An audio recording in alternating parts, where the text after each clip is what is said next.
Assalamualaikum, salam sejahtera. Hari ini Bicara Pengguna, Isnin 9 hingga 10 malam di saluran berita RTM, juga di MyFreeview 123 dan di TV1.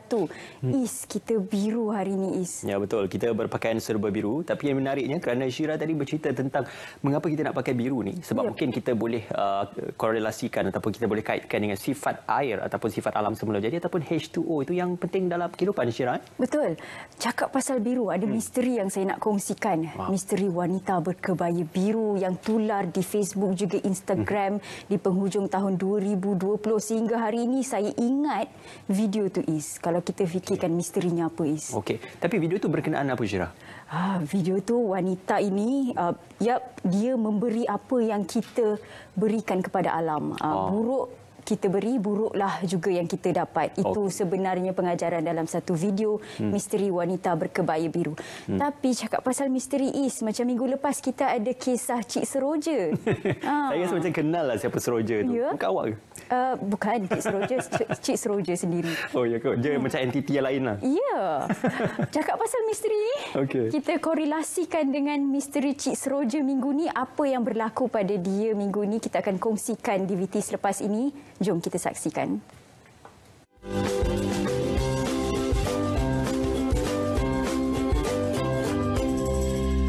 Tukang masak kerjanya enteng elak. Habis masak kita cuk.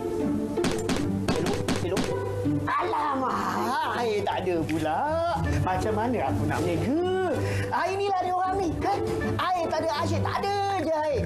Setiap bulan bayar bil. Apa pun tak boleh. Aduh, air tak ada apa semua. Macam mana kita nak berniaga?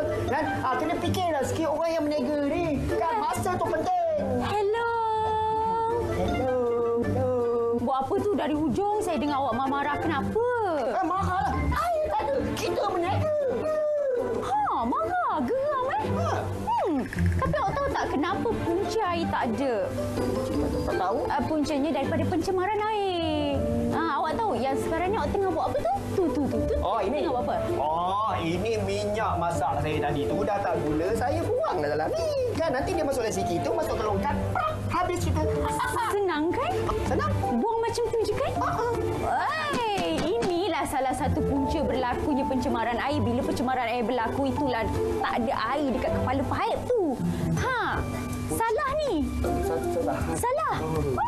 Ni semua perkara-perkara ni, segala awak buang sampah, sisa makanan, minyak-minyak, lebihan minyak dekat sinki. Inilah punca-puncanya pencemaran. Lepas awak buang daripada sinki tu, lepas tu dia masuk ke mana? Masuk ke longkang. Lepas dia masuk ke longkang, dia akan pergi ke longkang besar. Lepas pergi ke longkang besar, dia akan pergi ke sungai. Lepas sungai dia pergi ke hati awak. Lepas sungai itulah dia akan pergi ke loji, Wak. Daripada loji itulah bila minyak tak boleh bercampur dengan air, itulah yang menyusahkan loji untuk tapis minyak dan keluarkan minyak yang bersih untuk pengguna. Itu pun awak tak tahu. Salah kan? Salah. Itulah sebab air tak ada. Bila berlaku segala pencemaran, semua nak tuding jari. Semua salahkan syarikat air lah. Hilanglah. Tapi awak tak tahu yang awak buat tu pun salah satu punca kepada pencemaran air. Itu pun saya nak ajar. Salah. Dah, letak tepi. Letak sekarang. Saya nak mi goreng satu. Saya bagi awak 5 minit. Goreng. Siap. Mi goreng pula. Ada minyak air tak turun macam mana?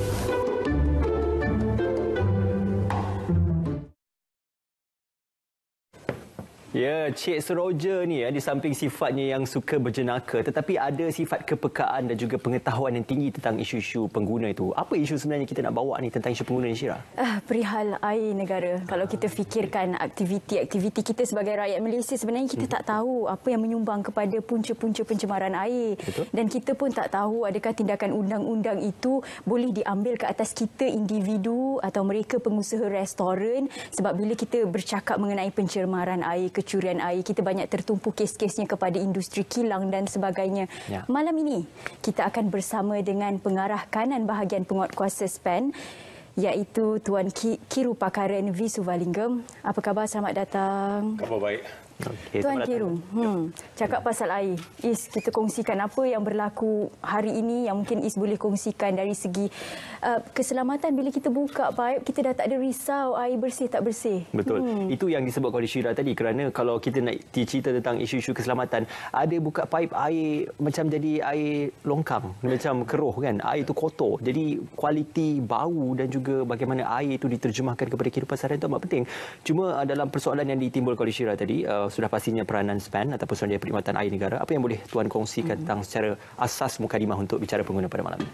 Okey, terlebih dahulu saya mengucapkan terima kasih saudara pengacara dan saudara pengacari dan juga kepada RTM untuk mempelawa kami untuk bicara pengguna, program bicara pengguna ni. Kalau tak silap saya adalah pegawai yang kedua yang dipelawa oleh RTM untuk program ni. Dan saya rasa agak penting juga, because apa yang kita nak bincang ini adalah tentang air. Air adalah asas kepada sesiapa pun dalam dunia ni. So keperluan air itu adalah penting kepada semua insan yang ada dalam dunia ni. Dan saya nak jelaskan, untuk permulaan saya nak bagi tahu secara sedikit tentang peranan SPAN dan juga siapa SPAN sebenarnya. Ya. So Suruhanjaya Perkhidmatan Air Negara atau lebih dikenali sebagai SPAN adalah satu badan kawal selia yang mengawal selia industri perkhidmatan bekalan air dan juga perkhidmatan pembentungan di Peninsula Malaysia dan juga di wilayah Seluar Labuan. Antara aspek yang kita kawal selia adalah dari segi ekonomi, teknikal, perundangan dan juga sosial. So dia merangkumi quite a wide spectrum of kawal selia. So dia tak terikat kepada hanya pihak-pihak yang terlibat dalam industri, tetapi juga terlibat orang-orang awam macam kita. So dia satu perundangan yang merangkumi semua orang. Ya. Okay. And dia dikuatkuasakan melalui Akta Industri Perkhidmatan Air 2006 yang secara simple dikenali sebagai Akta 655. And Akta ini juga memberi kita kuasa penguatkuasaan. Jadi aspek penguatkuasaan yang kita praktikkan adalah dari dua konsep. Satu ialah kita memastikan pematuhan kepada akta tersebut. So itulah yang kami selalu impi-impikan, bahawa pematuhan sepenuhnya kepada akta itu adalah yang penting. Dan satu lagi konsep ialah kami akan mengambil tindakan penghukuman kepada mana-mana pihak yang telah melanggar mana-mana peruntukan perundangan yang mengandungi kesalahan dan juga boleh dikenakan penalti ke atas kesalahan tersebut. Dan SPAN dari tahun 2008, sejak wujud SPAN sehingga kini, kami selalu mengambil serius tentang keperluan pematuhan undang-undang. Ya. Dan kami juga telah banyak mengambil tindakan ke atas mana-mana pihak yang telah tidak mematuhi kepada keperluan di undang-undang ini. And so kebelakangan ini pun banyak insiden-insiden yang berlaku. Penglibatan SPAN secara aktif dalam semua insiden ini bersama dengan agensi-agensi lain. So saya boleh jelaskan nanti. Baik, kalau kita berbincang mengenai bahagian penguatkuasaan itu, kita sedia maklum ia berkaitan dengan pemantauan dari segi aspek perundangan dan sebagainya. Tapi yang memberi kekeliruan adalah mungkin akta-akta yang boleh Tuan jelaskan. Akta yang menjadi sandaran kepada penguatkuasaan itu sendiri. Ada juga yang menjadi persoalan, adakah akta ini terpakai untuk individu atau kepada mereka sebagai pemain industri kilang dan sebagainya. Silakan. Akta ini terpakai kepada semua. Dia tak terikat hanya kepada industri ataupun kilang-kilang ataupun syarikat. Akta ini juga terpakai kepada individu. So, kalau kita tengok dari segi peruntukan kesalahan, akta ini mempunyai dalam 42 jenis kesalahan yang berbeza. Dan kesemua kesalahan ini boleh dibuat oleh individu ataupun syarikat-syarikat atau kilang-kilang atau industri secara am. So, dia tak kata kalau hanya syarikat yang akan dikenakan tindakan. Sesiapa individu yang melakukan kesalahan juga boleh disabitkan dengan kesalahan dan juga boleh diambil tindakan. So, Dia tak terikat kepada industri sahaja. Okey. Tuan dan juga Syira, mungkin kita nak membawa perbincangan ini kepada satu perkara ataupun isu-isu yang banyak ditangani oleh SPAN sendiri. Tentang isu mencuri air ni, kalau kita lihat banyak isu-isu yang dilaporkan ataupun kejadian-kejadian mencuri air yang dilaporkan khususnya kepada bekalan air yang terawat. Jadi ini mungkin menjejaskan bekalan air di sesuatu kawasan ataupun di sesuatu demografi tersebut. Cumanya dari segi menangani isu bekalan air terawat ini, apa yang boleh dilakukan oleh pihak SPAN ataupun pihak berkuasa dalam memberikan satu pengertian ataupun jaminan bahawasanya ia tidak akan berulang dan kembali berulang? Okey, kejadian kecurian air ini kerap berlaku di seluruh negara. Kalau kita tengok dari segi statistik yang kita ada, sejak 2008 sampai sekarang, sebanyak 65% daripada kes yang kami siasat adalah berunsur daripada kejadian kecurian air. Dan tindakan-tindakan yang telah diambil oleh kami nampaknya masih lagi tidak berkesan kerana masih lagi berlaku kes-kes kecurian air. Tetapi ia tidak akan menghentikan apa yang kita buat setakat ini ataupun kita akan berterusan dengan apa yang kita buat. Kejadian kecurian ini adalah kesempatan yang diambil oleh pihak-pihak yang tidak bertanggungjawab. Di mana dia adalah kerana bila ada kesempatan untuk meraih keuntungan. Kalau kita kata kecurian air ini kebanyakan masa dibuat oleh pihak-pihak yang terlibat dalam industri perniagaan. Seperti pemaju perumahan dan juga kontraktor-kontraktor yang besar menjalankan kerja-kerja infrastruktur yang besar. Kenapa kita kata kesempatan untuk meraih keuntungan ialah kerana kos yang akan dibiayai oleh pihak-pihak tertentu adalah agak banyak. Kerana harga yang ditetapkan untuk industri ataupun bisnes adalah tarif yang tinggi. Pembayaran bil yang tinggi, agak tinggi untuk penggunaan air. Dan untuk industri-industri sebegini, penggunaan air adalah penggunaan air yang besar. Dia tidak seperti yang domestik untuk kegunaan basic. So bila penggunaan dia besar, so kebanyakan masa dia akan cuba nasib untuk mengambil kesempatan untuk cuba mendapat sambungan secara haram dan menggunakan untuk industri perniagaan mereka. So yang ni saya rasa bila ada kesempatan mereka masih akan menggunakan kesempatan itu dan berterusan dengan membuat kejadian-kejadian tersebut. So ia tidak akan, untuk saya boleh kata mungkin tidak akan berhenti serta-merta. Tetapi apa yang kami nak pendekatan yang kami nak ambil ialah untuk memastikan bahawa kena ada some form of deterrent kepada mereka. So mungkin kita kena kaji dari segi denda yang kita kenakan. Adakah denda itu memadai kepada pihak-pihak tertentu? Bila mereka membuat kesalahan tersebut, adakah ia mencukupi untuk menghukum mereka dengan denda yang kita kenakan? So cadangan kami adalah untuk menaikkan lagi denda yang sedia ada dalam akta kami. So dengan cadangan pindaan yang kita akan cadangkan untuk dipinda jika digubal dan juga dibentangkan di Parlimen dan jika diluluskan, kita akan nampak impak yang lebih tinggi kami harap dengan denda yang tinggi yang kita akan syorkan tu. Melihat kepada jenayah kecurian air juga pencemaran air ini dilihat satu atau dua penggunaan atau dua bidang yang berbeza. Mungkin ada satu pendekatan dari segi pencegahan perlu dilakukan dari pihak SPAN. Mungkin SPAN boleh kongsikan apa dari segi kecurian air yang boleh kita tangani dan juga pencemaran air. Okey, kecurian air ini kalau kita kata dari segi pencegahan tu agak mustahil. Kerana bila seseorang tu nak buat sesuatu dia akan buat sahaja. So kita hanya boleh react. So kita sedang cuba. So kalau macam saya kata tadi, jika denda itu dinaikkan, mungkin dia akan deter daripada dia buat. Mungkin dia akan halang daripada dia buat kerja-kerja sedemikian. Tetapi kalau kita denda itu tidak begitu setimpal untuk dia, so maka dia masih lagi akan berterusan. So kita harap dengan kenaikan denda itu mungkin itulah cara untuk kita mencegah dia daripada membuat kesalahan tersebut. Tetapi ia tidak akan menghentikan kita punya tindakan. So tindakan kami akan berterusan. So kami berharap sangat kepada operator air negeri masing-masing yang mempunyai maklumat yang begitu banyak tentang perkara-perkara sebegini. So pemantauan yang kerap sedang dijalankan di semua tapak-tapak pembinaan dan juga kilang-kilang yang memerlukan penggunaan air yang banyak. Dengan kehadiran ahli penguatkuasa dan anggota-anggota penguatkuasa dan juga dengan bantuan daripada operator negeri masing-masing, kami boleh menangani isu yang kami hadapi. So pemantauan kerap, kehadiran anggota penguatkuasaan setiap masa, bila mereka pantau selalu, orang pun akan fikir dua kali untuk membuat sesuatu. So saya rasa inilah langkah-langkah yang kami sedang bergiat sekarang dan secara kerap kami akan melakukannya. Isu tentang pemantauan dan juga pematuhan kepada undang-undang serta kepada penguatkuasaan undang-undang itu juga kita akan lanjutkan seketika nanti, Syira. Kita akan berehat seketika, semuanya kembali nanti dalam Bicara Pengguna.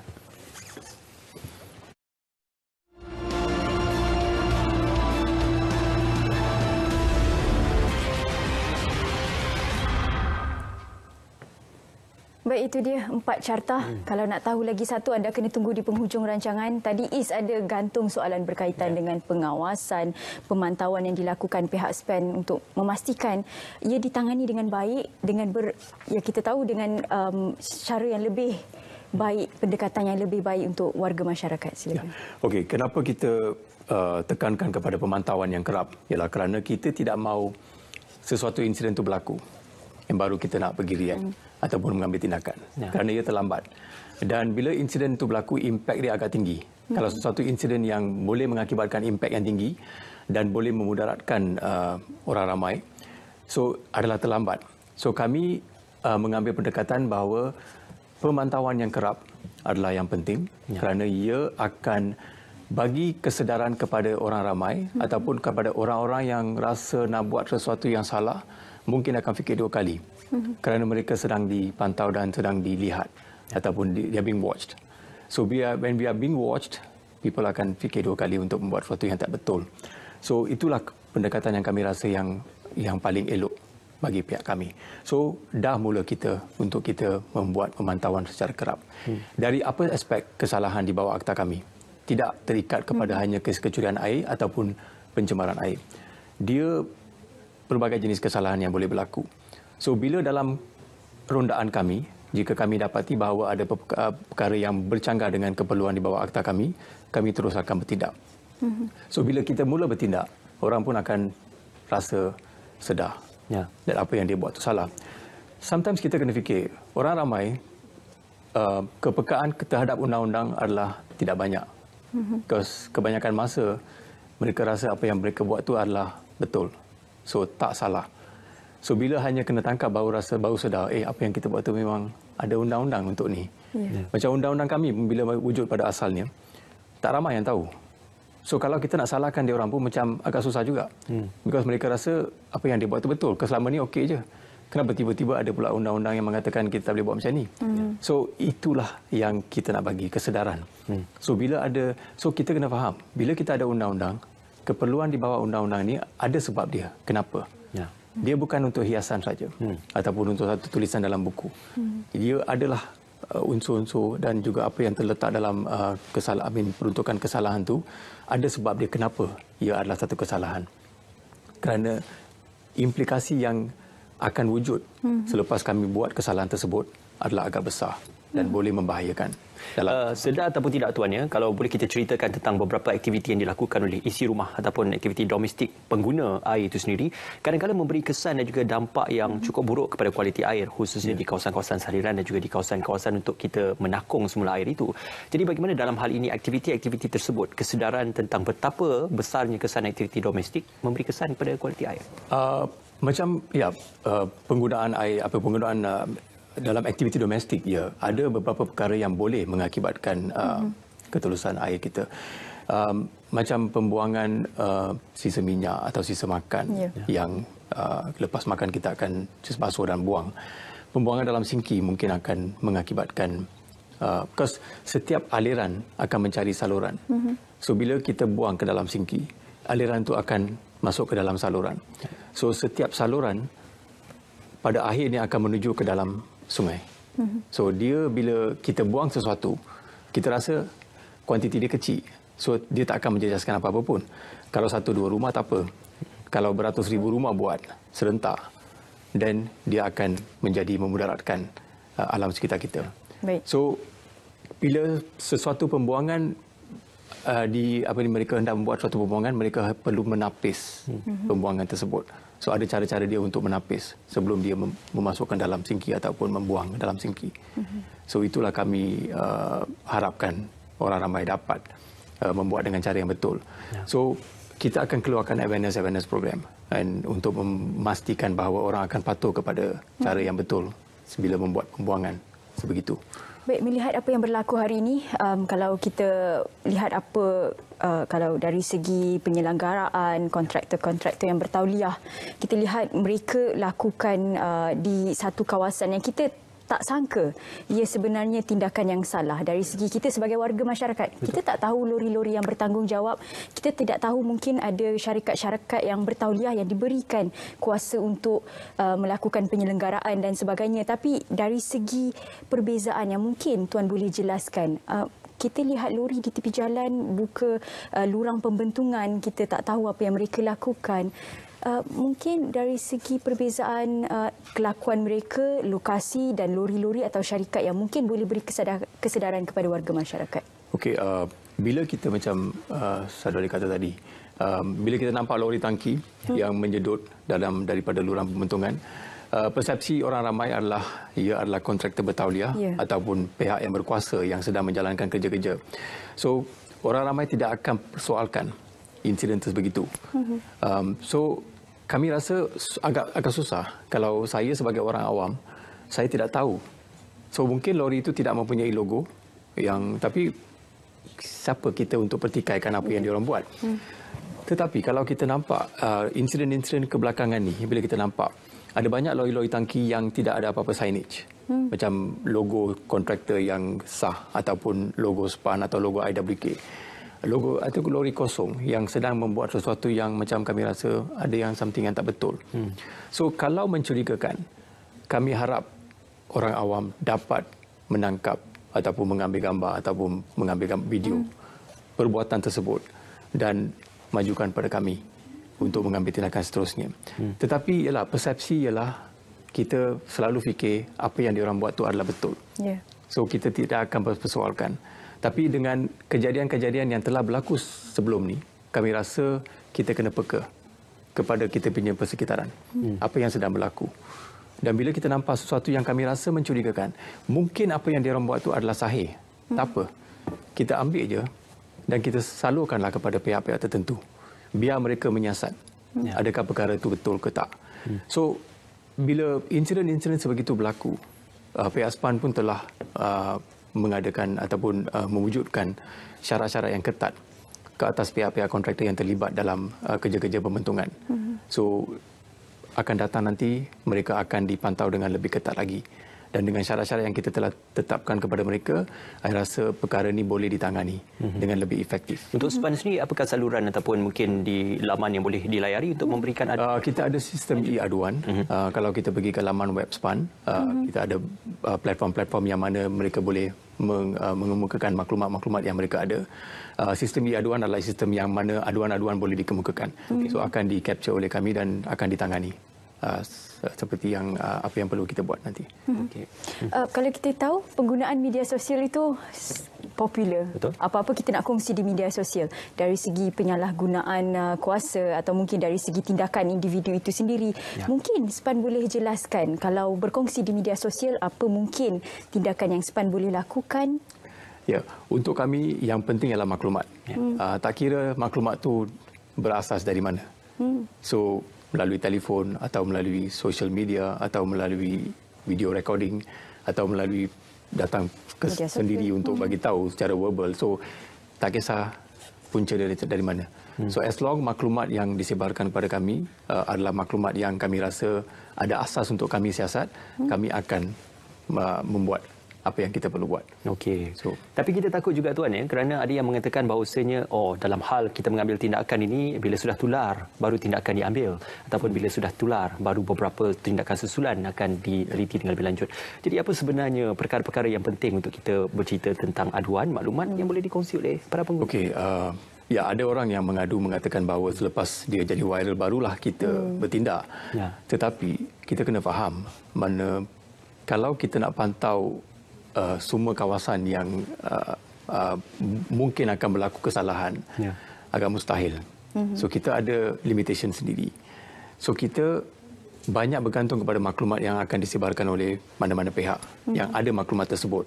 So kita harap sangat orang-orang yang boleh bantu dengan maklumat yang sahih memberi kita biar apa pun forum atau platform yang dia nak gunakan. So untuk mengatakan menuduh kita tidak membuat sesuatu hanya lepas dia jadi viral, kita pun first time baru nampak viral tu. Bila berlaku viral barulah kami pun tahu. So bila kita dalam situasi sebegitu, kita akan bertindak cepat. Tetapi macam yang kata tadi, pemantauan yang kita sedang jalankan, giat berjalan sekarang, harap-harap kita akan nampak dia punya reward in the future. So I think kita tak akan tunggu sampai dia viral barulah kita nak bertindak. So kita pun dah mula proaktif dan kita takkan just tunggu untuk reaktif effort saja. Kita akan more proaktif. So dia tak akan tunggu sampai viral baru kita nak bertindak. Tetapi satu kami dekat SPAN ni, kami tidak akan apa orang kata menafikan apa-apa aduan yang dikemukakan kepada kami, atau tidak akan melayani apa-apa aduan. Apa-apa aduan dan maklumat yang diberi kepada kami rasa ada asas untuk kami siasat. Selepas siasat barulah kami akan putuskan adakah tindakan terus akan diambil terhadap maklumat tersebut. Okey. Hari ini kepekaan tu dizahirkan dengan cara yang lebih digital, berkongsi di media sosial. Tapi secara mungkin lelukonnya adalah Cik Seroja juga suka untuk menularkan berita-berita semasa. Oh, okey. Kenapa reaksi macam tu? Saya akan kongsikan juga dengan Cik Seroja apa yang Is ceritakan Wow, ini. dia mengadulah kat Cik Seroja. Bila kita cakap pasal air, saya haus. Kita nak beri ruang kepada Tuan Kiru untuk minum juga. Kita akan berehat seketika. Kita akan kembali selepas ini di Bicara Pengguna. Ya.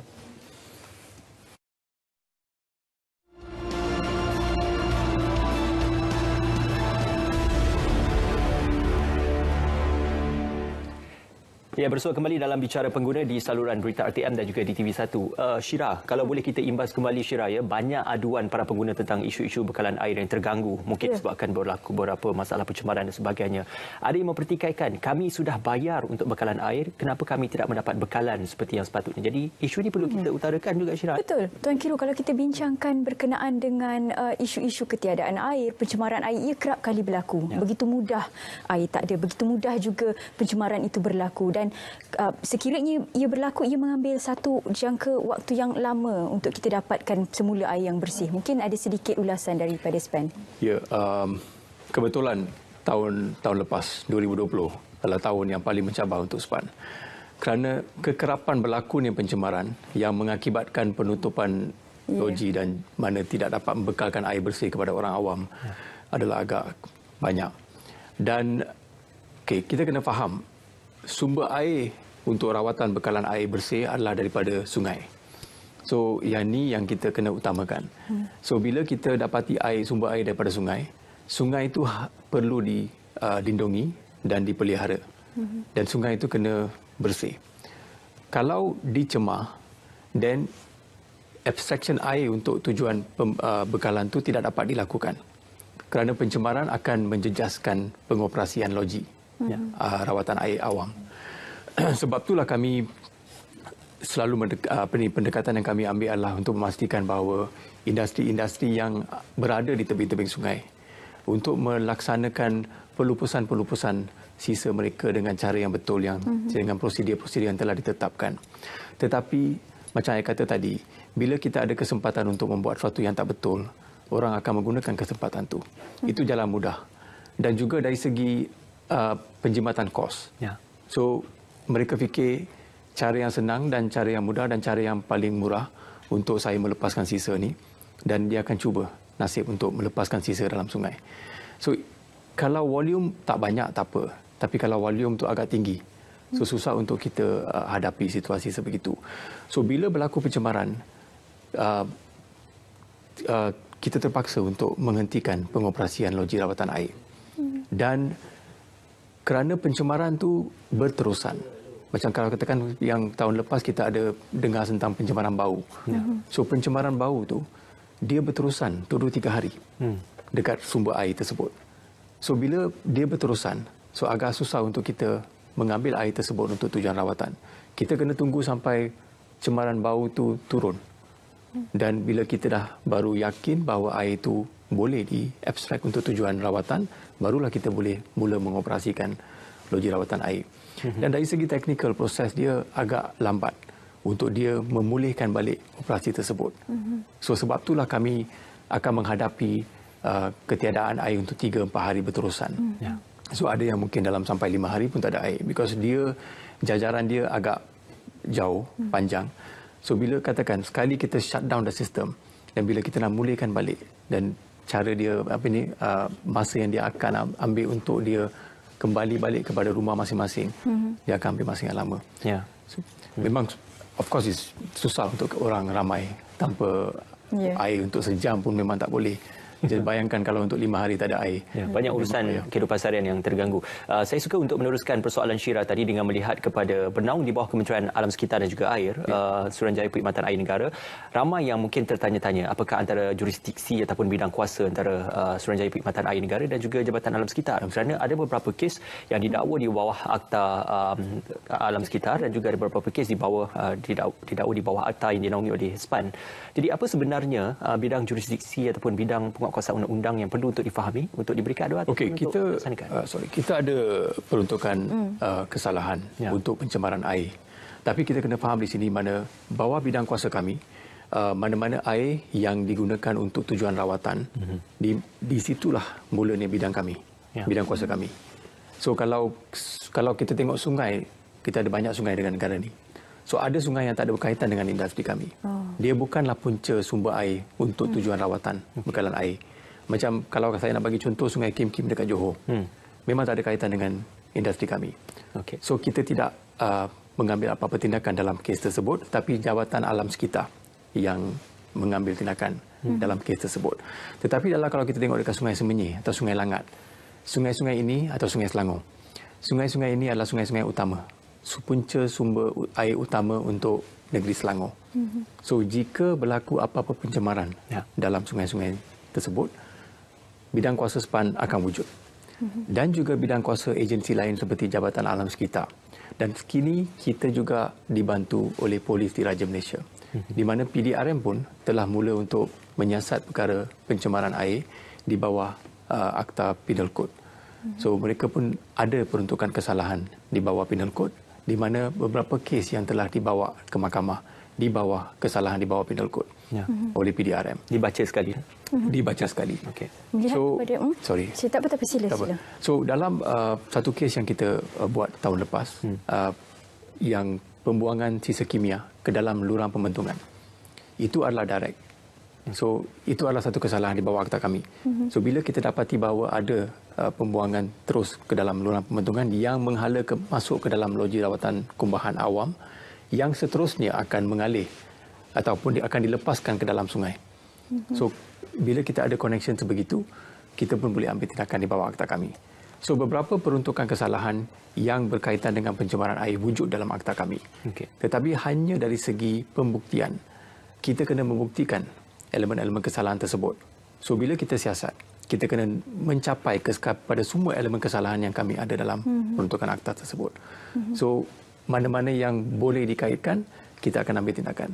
So misal kata yang kes yang kami berjaya bawa adalah kes Sungai Gong, pencemaran kes Sungai Gong, yang mana pihak PDRM, pihak JAS dan juga pihak SPAN telah menghadapkan pesalah itu ke mahkamah untuk pelbagai jenis kesalahan. Dan untuk kesalahan tersebut juga, prosedur SOSMA akan digunakan untuk kes tersebut. So kalau kita tengok SOSMA ni agak berat. Mengancam ketenteraman awam. Yes. So macam dia keselamatan awam telah terancam. Oleh yang demikian, kerajaan berfikir bahawa ini adalah satu perkara yang serius yang perlu ditangani dengan lebih serius. So prosedur SOSMA yang akan digunakan dalam perbicaraan kes pencemaran di Sungai Gong. Inilah kali pertama kes pencemaran air di negara Malaysia ini yang akan dibicarakan di bawah prosedur SOSMA. Pak Is, kalau kita lihat kepada kesalahan-kesalahan jenayah dari segi pencemaran juga kecurian air ini, kita lihat mungkin warga masyarakat mungkin kurangnya kesedaran dari segi kesan yang mungkin dibebani negara. Mungkin SPAN boleh beri perjelaskan. Kalau kita melihat kepada pencemaran itu sendiri, kesannya kita lihat bila pencemaran, SPAN akan sendiri memberi khidmat untuk memastikan air yang bersih. Begitu juga kalau berlaku kecurian air, tapi kita tidak lihat kesan yang besar kepada negara. Kesan yang besar kepada negara mungkin dari segi sektor ekonomi, Is, kan? Dari kesan ekonomi, I think dari kesan ekonomi ia akan menjejaskan operator air. Macam kes curi air ini banyak mengakibatkan kerugian kepada operator air. Macam baru-baru ni pun kalau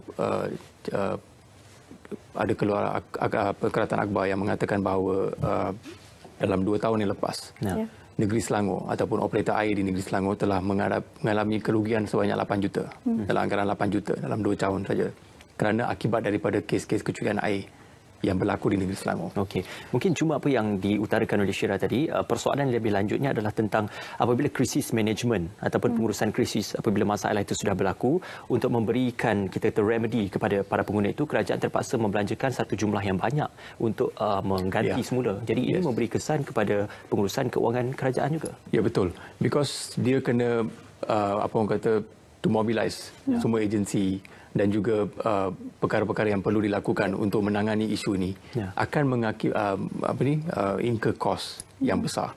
So kalau perkara ini kerap berlaku, so kita akan belanja untuk perkara yang sepatutnya kami menghalang daripada ia berlaku. So itulah kalau boleh kami nak mencegah perkara ini daripada terusan. Saya rasa kes-kes yang telah dimajukan atau telah dibawa ke mahkamah untuk baru-baru ini di tahun lepas, harap-harap akan menjadi pengajaran kepada ramai orang, especially kepada industri-industri yang selalu menggunakan jalan yang mudah untuk melepaskan sisa-sisa haram ni. So kami harap sangat dengan kes-kes yang kami bawa setakat ni boleh menjadi satu pengajaran dan akan mematuhi kepada keperluan prosedur-prosedur yang telah ditetapkan dalam aspek pembuangan sisa kimia yang haram tersebut. Betul. Kalau kita berbincang pada tahun 2020-2021, PKP, PKPB, ada beberapa sektor yang tidak dapat dilaksanakan atau tidak dapat dijalankan. Betul. Tapi kini kita membuka semula sektor. Mungkin Span boleh kongsikan dari segi berlakunya pencemaran dan kecurian air dalam situasi pandemik ini kalau boleh dibandingkan dengan tahun-tahun sebelum ini.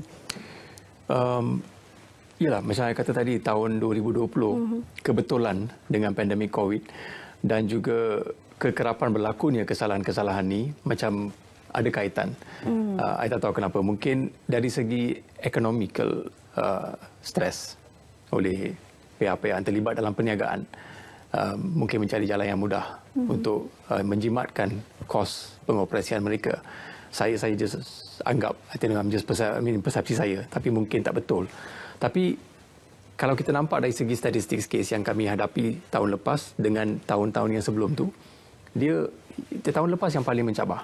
Dan yang paling banyak kami nampak kes-kes pencemaran dari segi pelepasan sisa haram ke dalam sungai ataupun ke dalam lurang pembentungan. So kalau kita nak kaitkan dengan pandemik dengan apa yang berlaku tu, saya tak tahu, mungkin boleh, mungkin tak. Tapi yalah, bila jenayah itu akan berlaku bila-bila masa pun. Dengan apa-apa pendedahan, dengan apa-apa pendekatan yang diambil, dengan apa-apa deterren yang kami akan kenakan, kalau seseorang penjenayah ada niat untuk membuat yang tak betul, dia masih lagi akan terus membuat perbuatan tersebut. Korelasi daripada soalan yang diajukan oleh Syira tadi, saya ingin menghubung kaitkan dengan penggunaan air yang berlebihan ataupun penggunaan air yang meningkat sepanjang tempoh Perintah Kawalan Pergerakan. Itu kita akan tanya sebentar nanti. Kita berehat seketika dan kembali dalam Bicara Pengguna.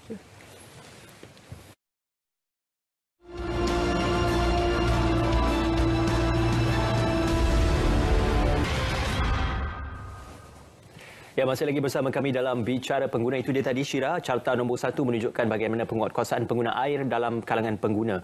Apabila kita mendepani Perintah Kawalan Pergerakan ni, Syira, sudah pasti isu rumah akan memerlukan penggunaan elektrik dan juga air yang lebih tinggi. Betul, duduk rumah guna air tinggi. Macam mana dengan bil elektrik? Penggunaan dia.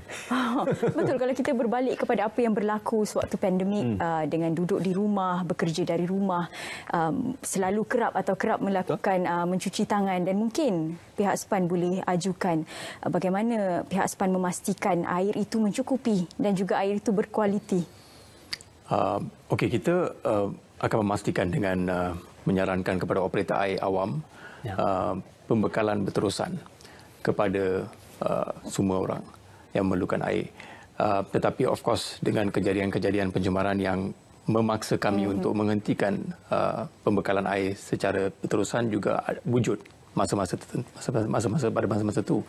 Tetapi secara pembekalan air berterusan harus dikekalkan kepada semua orang. So operator air memang ambil maklum tentang itulah kewajipan dia orang pun. So kalau saudara tanya tadi tentang penggunaan air yang lebih kerap, untuk tahun lepas masa pandemik. Kebanyakan orang yang duduk rumah sekarang work from home konsep and jarang orang keluar. So penggunaan elektrik dan air mungkin akan meningkat. Mungkin meningkat. So kalau dari segi statistik saya tak bersedia untuk memberi secara terperinci. Tetapi kita boleh anggap bahawa kebanyakan pengguna akan menggunakan air secara kerap. Bila kita ke rumah, tendensi untuk kita basuh tangan. And then bila kami disarankan oleh Kementerian Kesihatan untuk membasuh tangan setiap kali pada masa-masa ni, so of course paranoia kita ialah untuk setiap kali buka tab dan basuh tangan setiap kali kita menyentuh sesuatu. So rasa penggunaan tu mungkin meningkat. Ya. Sebentar tadi kita banyak bercakap tentang apa yang boleh dilakukan sekiranya berlaku gangguan bekalan air ataupun punca kepada gangguan bekalan air. Cumanya apabila berlaku gangguan bekalan air, sudah pasti loji-loji ataupun lori-lori akan menggerakkan memberikan bekalan air tambahan akan dimobilisasikan. Jadi itu mungkin perkara penting tertakluk kepada tindakan yang diambil oleh syarikat operator penyedia perkhidmatan air. Cumanya ramai pengguna yang mempersoalkan, adakah untuk lori-lori bekalan air itu bergantung kepada budi bicara syarikat pembekalan air untuk menghantar lori-lori tersebut sesegera mungkin, ataupun ada satu undang-undang yang mewajibkan bahawasanya lori perlu dihantar dalam masa yang terdekat? No, dia tidak ada macam kewajipan undang-undang, tapi ia diwajibkan. Kerana bila bekalan air secara berterusan tidak dapat dibekalkan oleh operator air, operator air akan diwajibkan untuk membekalkan air secara alternatif. So melalui tangki air ataupun melalui menghantar botol-botol air ke tempat-tempat yang memerlukan air pada masa tersebut. Kerana keadaan terdesak macam tu, air adalah asas kepada siapa-siapa pun. So bila kita tidak ada air untuk beberapa hari memang akan mustahil. So bila kami nak minta dia untuk tak ada air pun tak cukup masa. Because bila berlaku kejadian tersebut, dia singkat. So penghentian operasi air, bekalan air, loji rawatan air itu perlu dilakukan serta-merta. So tidak ada masa untuk mereka tak ada air untuk penggunaan 2-3 hari. So memang ada kewajipan bagi pihak operator untuk membekalkan air secara alternatif bila situasi seperti wujud. Seperti itu wujud pada masa itu. Baik, kalau kita lihat kepada isi rumah yang mungkin tinggal dalam kawasan-kawasan rumah yang tertentu yang mungkin ada gangguan air kotor dan sebagainya, mungkin masih ada kekeliruan. Aduan perlu dibuat kepada pihak maintenance operasi atau kepada pihak SPAN? Secara normal circumstances, I think biasanya orang akan adu kepada operator air. Kebanyakan masa operator air akan bertindak dan menangani isu yang dibangkitkan kepada mereka. Tetapi ada kala mereka ada pengguna yang tak puas hati. So mereka macam akan buat rayuan kepada kami bahawa perkhidmatan yang diberikan oleh operator air itu tidak memuaskan. So maka perlu dipertimbangkan oleh pihak SPAN juga. Tetapi ia itu jarang. So kami setakat yang kami dah nampak operator air melaksanakan tanggungjawab mereka dengan baik. So bila ada aduan yang dikemukakan kepada mereka, mereka akan tangani dengan cepat dan memastikan bahawa pengguna itu mendapat apa yang dia hilang ataupun dia tak dapat. So hanya jarang kes-kes yang mana 1-2 kes yang mungkin terlepas pandang atau tercicir daripada perbuatan tindakan mereka akan diajukan kepada SPAN. Tapi of course bila SPAN dapat tahu, kami pun akan bertindak cepat mengarahkan operator untuk menyelesaikan masalah itu. Dari segi operasi, hanya boleh dilakukan oleh pihak operator. So kami secara dasar akan mengeluarkan polisi-polisi untuk mereka dan juga syarat-syarat untuk mereka menjalankan operasi mereka. Saya suka apabila Tuan menyebutkan SPAN menjalankan dasar di peringkat struktural dan juga polisi-polisi dasar. Kita sedia maklum bidang kuasa air ataupun bekalan air itu di bawah bidang kuasa kerajaan negeri dan juga penyedia perkhidmatan operator bagi setiap negeri-negeri yang terlibat. Cumanya apabila berlaku masalah dan juga di peringkat struktural itu, SPAN adalah satu institusi yang mengawal sila dan juga memastikan undang-undang dipatuhi. Jadi bagaimana kerjasama dengan kerajaan-kerajaan negeri ataupun syarikat-syarikat pembekal operator di negeri-negeri yang terlibat? Okey, kerjasama of course baik dengan operator negeri-negeri, because yang mereka lah orang yang penting untuk kita, because operational ditackle oleh operator negeri masing-masing. Kita akan mengeluarkan syarat-syarat dan juga lesen pengoperasian kepada mereka dan kami akan menempatkan apa-apa yang perlu dibuat oleh mereka untuk kebaikan pengguna secara am.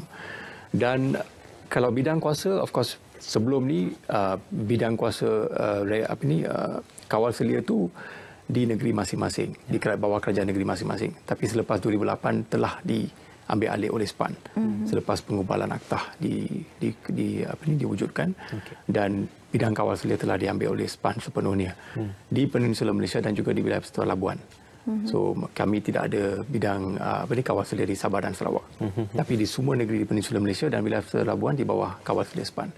Tapi setiap negeri mempunyai operator air masing-masing dan mereka lah akan menjalankan operasi untuk pembekalan air bersih kepada orang awam di negeri masing-masing. Baik, Tuan Kiro dan Is, kita berbaki 5 minit. Pejam cilik tinggal 5 minit. Mungkin dari untuk penghujung siaran ini, Tuan boleh kongsikan. Kalau kita lihat kepada isu pencegahan itu sendiri, perlu kempen, perlu advokasi. Mungkin ada perkongsian daripada SPAN yang SPAN sedang lakukan hari ini. Kalau dari segi pencegahan, of course, macam saya kata tadi, pemantauan yang kita giat menjalankan sekarang akan menjadikan satu penghalang kepada orang ramai untuk tidak membuat satu yang tidak betul. Kita pun ada tubuhkan unit khas di mana mereka akan buat rondaan secara kerap di tempat-tempat yang kami rasa kritikal ataupun tempat-tempat hotspot yang mana kecenderungan berlaku perkara-perkara ini adalah kerap. So, tempat-tempat ini memang kita akan tackle secara harian. And then kita juga bergantung kepada operator-operator air dan juga operator pembentungan untuk memberi kita kerjasama dan juga maklumat yang kami perlukan untuk menangani bersama. Actually kalau kita tengok sejak pertengahan tahun lepas, kolaborasi antara semua agensi adalah agak baik.